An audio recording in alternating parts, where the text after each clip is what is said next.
Xərçəng xəstəliyindən müalicə olunmuş xanımların yaxınlarının ən çox verdiyi suallardan biri də doktor, bu xəstə hamilə qala bilərmi?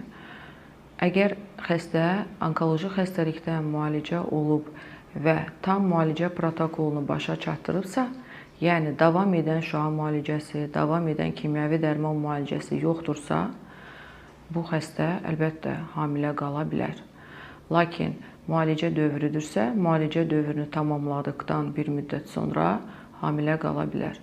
Həyatında onkoloji xəstəlik keçirilmiş hər hansı bir xanımın hamilə qalmamalıdır deyə belə bir qayda yoxdur.